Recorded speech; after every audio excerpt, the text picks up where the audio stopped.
Let's see what we got here.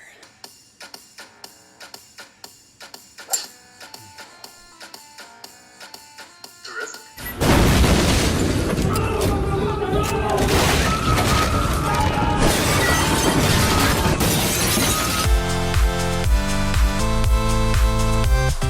What is up, Flick fans, and welcome back to my channel. I'm wearing the same shirt as I was last week. I haven't moved, shaved, or showered. As a joke, I just like being consistent. So I just watched Father of the Year, directed by a naked mole rat and starring actors who have just completely given up. Now, this is directed by Tyler Spindle and stars really David Spade. He's kind of the draw, and it's a Happy Madison Productions film. So you know I just can't wait to get into it. If you guys don't know how my reviews work, I like to talk about the good, the bad, and then give you my score. Last night I reviewed... What movie did I review? The Equalizer 2, that's what it is. So go check that out if you guys want to see that movie. But right now we're talking Netflix. Let's get into this.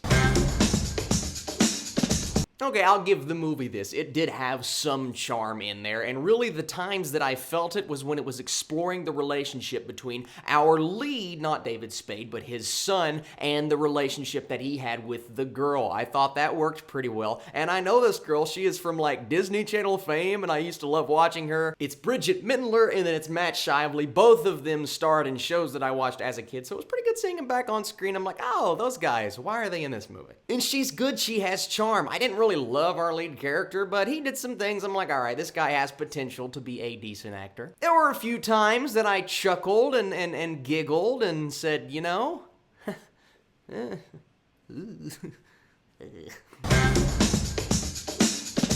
I gave this movie a chance, I really did. I said, when they're exploring this relationship between the kid and that woman, I'm like, that's really working, but everything else in the movie, that didn't work. First of all, I dare you guys to tell me what this film is about. Tell me a narrative focus, something that is an end goal.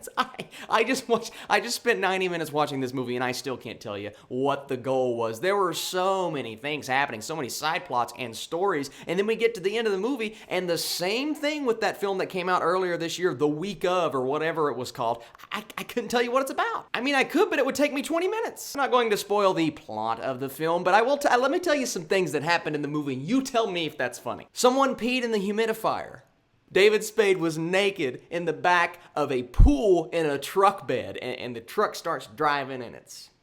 One of the friends gets hit by a car and they just drive off and leave. Is he dead? We don't know. We're just gonna go. Because that's funny, right? That's realistic and funny. The conversations between the characters just feel so unrealistic. And if they could stick to a tone, then I would be okay with that. But they go realistic, unrealistic. They try to get a little sappy sometimes. They try to play some serious music. And then it just gets so stupid. It reminds me of like the Grown-Ups movies. Films along those lines. You think Happy Madison Productions, you think of movies like this. But here's kind of the narrative flow throughout the entire story. These two dads continue to butt heads because, you know, they see each other every 20 minutes and that has to be the problem in the film. And David Spade's character just continues to go after this other dad. I mean, at one point, he literally walks in the door and tries to assault him. Now, that's a big deal in real life, but in this movie, it's for kicks and giggles, and then they fall through a building. I'm 34 minutes in, I'm like, what's going on? Are they gonna fight for no reason? Are they going to build this pool for this old lady? Is this relationship going to pan out? There's 5 things going on, and nothing is really that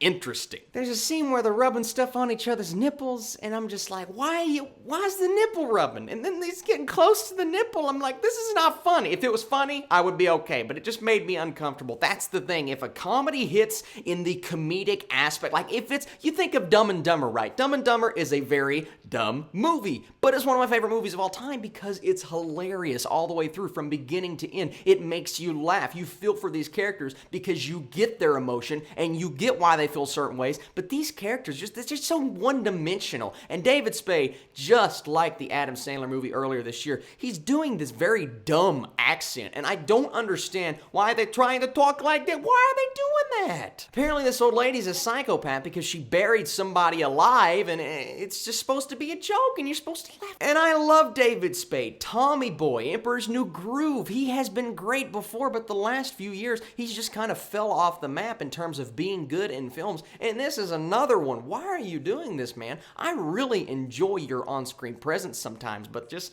the last, what, decade? No. I want a Happy Madison movie to come out to be a concise movie without all of these side plots, be something that's narratively interesting, and then throw in the comedy and try to refrain from all of the racist stuff. And, you know, sometimes those things are funny if it's done in a loving manner, but this just felt very crude. It's unnatural. It tries to mix unrealistic with realistic. The tones, I'm sorry I continue to complain, but this film just really, it frustrated me. I knew I kind of expected it going in, but it frustrated me. And then that scene at the end with the VR, the virtual reality, trying to cater to the millennials, I guess, I don't know, but that was just so dumb and lazy, and I